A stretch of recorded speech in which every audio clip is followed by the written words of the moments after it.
Good evening to everyone. Welcome to my channel.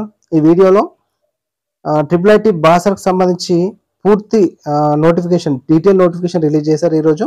So దాని గురించి తెలుసుకుందాం. అందులో ఫీ ఎంత, ఎలా అప్లై చేయాలి, ఏమేమి సర్టిఫికేట్స్ అవసరం, ఏ విధంగా సెలెక్ట్ చేస్తారు, ఎన్ని సీట్లు ఉంటాయి, అన్నీ మీకు ఇందులో నేను చెప్పబోతున్నాను. సో మీరు నా ఛానల్ సబ్స్క్రైబ్ చేయకపోతే చేసుకోండి, ఇప్పుడు మర్చిపోకండి. అండ్ షేర్ చేయండి, లైక్ కూడా చేయండి.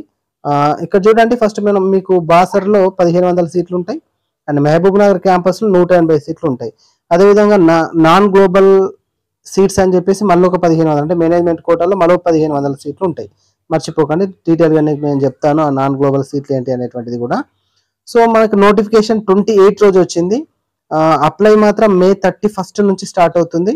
లాస్ట్ డేట్ June 21కి లాస్ట్ డేట్. ఒకవేళ మీకు పిఎస్ సర్టిఫికేట్ కానీ, క్యాప్, ఎన్సీసీ, స్పోర్ట్స్ సర్టిఫికేట్స్ ఇంకేమైనా ఉంటే మీరు ఖచ్చితంగా ఈ అప్లికేషన్ ఫామ్ని ట్రిపుల్ ఐటీ బాసర్లో ఇచ్చేయాలి, లేదంటే పోస్ట్ చేయాలి. 25th లోపు అక్కడికి వెళ్ళేలాగా చేయాలి, ఓకేనా. లేదు ఈ సర్టిఫికేట్స్ లేకపోతే మీరు హార్డ్ కాపీ ఇవ్వాల్సిన అవసరం ఏమీ లేదు. ప్రొవిజనల్ లిస్టు July 4కి పెడతారు. ఫస్ట్ పేజ్ కౌన్సిలింగ్ July 7కి ఉంటుంది, ఓకేనా. July 7కి ఫస్ట్ పేజ్ కౌన్సిలింగ్ ఉంటుంది. ఇక్కడ మనకు నోట్ అని చెప్పి మెన్షన్ చేశారు చూడండి. ఒకవేళ ఏమన్నా డేట్స్ కనుక మారితే, అంటే కౌన్సిలింగ్ డేట్ కానీ ప్రొవిజనల్ లిస్ట్ డేట్ కానీ ఏమైనా మారితే మళ్ళీ మీకు సైట్లో డీటెయిల్స్ ఇస్తామని చెప్పి ఇక్కడ మెన్షన్ చేశారు. So next procedure for applying admissions into RGUKT అని ఉంది చూడండి. ప్రొసీజర్ ఎట్లా చేసుకోవాలి. సో చూస్తే first fill the online application form and get the application ID after submitting the details అంటున్నాడు. So online application form fill చేసిన తర్వాత అప్లికేషన్ ID అనేటువంటిది మీకు వస్తుంది. సో అది మీ దగ్గర ఉంచుకోండి అని సబ్మిట్ చేసిన తర్వాత అంటున్నాడు. So ID important. Next pay the application fee as possible. So application fee pay చేయాలి. తర్వాత ప్రింట్ తీసుకోవాలి. Print the fill in the application form అంటున్నాడు. సో ప్రింట్ తీసుకొని పెట్టుకోవాలి. Only PH, CAP, NCC, sports applicants have to post their online filled in printed application అంటున్నాడు. So PH కానీ, CAP కానీ, NCC కానీ, స్పోర్ట్స్ సర్టిఫికేట్ ఉన్న వాళ్ళు మీ ఆన్లైన్ అప్లికేషన్ ఫామ్ని పోస్ట్ చేయాలి. సో కింద మీకు అడ్రస్ ఉంటుంది, అడ్రస్ కూడా నేను చెప్తాను ఏ అడ్రస్ పోస్ట్ చేయాలో. ఒకవేళ ఇవి ఉంటేనే, ఈ సర్టిఫికేట్స్ ఉంటేనే మీరు ఫోర్స్ చేయాలి, లేకపోతే అవసరం లేదు, ఓకేనా. మిగిలిన వాళ్ళు అవసరం లేదనమాట. లేదంటే డైరెక్ట్ పోయి మీరు అక్కడ ఇచ్చేసినా no problem. So application fee చూడండి, OC అండ్ BC తెలంగాణ వాళ్ళకి 500 రూపాయలు, 500 రూపీస్.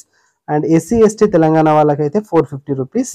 అండ్ ఇక్కడ చూడండి, for the candidates of other states, వేరే స్టేట్ వాళ్ళైతే ఇన్ గ్లోబల్ కేటగిరీ సీట్ అంటాం, సారీ గ్లోబల్, నాన్ గ్లోబల్ అని చెప్పాను, గ్లోబల్ అనాలి వీటిని. గ్లోబల్ కేటగిరీ సీట్స్ అయితే 1500 రూపాయలు కట్టాలి. తెలంగాణ వాళ్ళు కూడా గ్లోబల్ సీట్ల కోసం కనుక మనం అప్లై చేస్తే అప్పుడు మనం 1500 రూపాయలు కట్టి కూడా మనం అప్లై చేసుకోవచ్చు, ఓకేనా. For the candidates of NRI international వాళ్ళు మనకు $100, అవి రూపీస్ కాదండి, US డాలర్స్, $100 కట్టి వాళ్ళు అప్లై చేసుకోవాల్సినటువంటి అవసరం ఉంటుంది. సో గ్లోబల్ సీట్స్ అంటే మనం ఆల్రెడీ పేమెంట్ కట్టాల్సి ఉంటుంది, గుర్తుపెట్టుకోండి. ఇయర్లీ మనకు ఫీ ఉంటుంది. మిగిలిన సీట్స్కి ఫ్రీ అన్నమాట, అది గుర్తుపెట్టుకోండి, ఓకేనా. సో ఇక్కడ ఇంపార్టెంట్ నోట్ అని ఇచ్చాడు. Candidate belongs to Telangana who applied for the unfilled seats of global category will also be considered under the general category of admissions. General category అంటే ఫస్ట్ ఫ్రీ సీట్స్ అండి. అంటే తెలంగాణ వాళ్ళు గ్లోబల్ సీట్లకు 1500 రూపాయలు పెట్టి అప్లై చేసుకుంటే, ఒకవేళ అది రాకుండా మీరు దానికి ఎలిజిబుల్, అండ్ జనరల్ కేటగిరీలో ఉండేటువంటి వాటికి కూడా ఎలిజిబుల్ తెలంగాణ వాళ్ళు అని చెప్తారు. వేరే స్టేట్ వాళ్ళు జనరల్ కేటగిరీలో ఉండేటువంటి 1500 సీట్లకు ఎలిజిబుల్ కారు, అది గుర్తుపెట్టుకోండి. అండ్ ఇక్కడ మనకి ఏం మెన్షన్ చేశాడు. సో ఆ అమౌంట్తో పాటు 15 రూపీస్ ఛార్జ్ ఉంటుంది, ఆ ఛార్జ్ కూడా మీరు భరించుకోవాల్సి ఉంటుంది అని చెప్పి ఇక్కడ మనకు మెన్షన్ చేశాడు.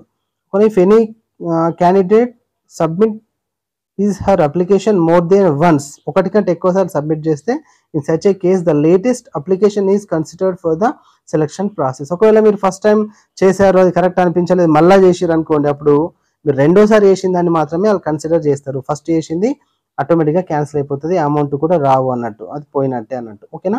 మీరు ఖచ్చితంగా ఈ సర్టిఫికేట్స్ ఉన్న వాళ్ళు, PH, cap, NC certificate, sports certificate ఉన్న వాళ్ళు 25 లోపు, June 25 లోపు ట్రిపుల్ ఐటీ బాసర్ చేరేటట్టుగా మీరు పోస్ట్ చేయాలి, రిజిస్టర్ పోస్ట్ చేయాలి, ఓకేనా. కింద అడ్రస్ ఉంది చూడండి, the convener UG admissions 2025-26 Rajiv Gandhi university of knowledge technologies Basar Nirmal district Telangana state 504107.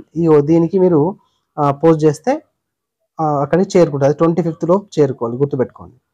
So ఇక్కడ ప్రాసెస్ చూడండి, ఏ విధంగా సెలెక్షన్ చేస్తే సెలెక్షన్ మెథడ్ చూస్తే.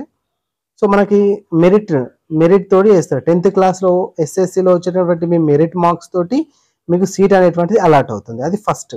సో సెకండ్ ఇంకోటి చూస్తే, మీరు గవర్నమెంట్ స్కూల్లో చదివి ఉంటే మీకు 4 మార్క్స్ యాడ్ అవుతాయి. ఇక్కడ మనకు క్లియర్గా మెన్షన్ చేసిర్రు. అండర్ 300/TE అనుకుంటూ వచ్చింది కదా డేటెడ్, దాంతో ప్రకారం deprivation score of 4 marks, 4% maximum marks in the concerned subject shall be added to each subject in the 10th class marks those applicants who studied in non-residential government schools including the జిల్లా పరిషత్ and municipal అనుకుంటే ఇచ్చింది. అంటే మీకు ప్రతి సబ్జెక్ట్లో ఎన్ని marks వస్తాయి, అందులో 4% మార్క్స్ గవర్నమెంట్ స్కూల్ వాళ్ళకు ఎక్స్ట్రాగా యాడ్ అవుతాయి. అది నాన్ రెసిడెన్షియల్లో చదవని వాళ్ళకు. ఓకేనా?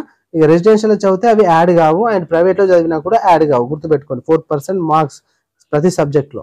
ఇక మళ్ళీ మీకు ఎట్లా వెయిటేజ్ ఇస్తారు అనేటువంటిది కూడా ఇక్కడ మనకు క్లియర్గా మెన్షన్ చేసిండు. ఫస్ట్ మ్యాథమెటిక్స్లో ఇస్తారు మార్క్స్, అంటే ఈక్వల్ మార్క్స్ వచ్చినప్పుడు మ్యాథ్స్లో ఎవరికి ఎక్కువ వస్తే వాళ్ళకి ఇస్తారు అనమాట. తర్వాత సైన్స్, తర్వాత ఇంగ్లీష్, తర్వాత సోషల్, ఇట్లా ఇస్తారు. దీని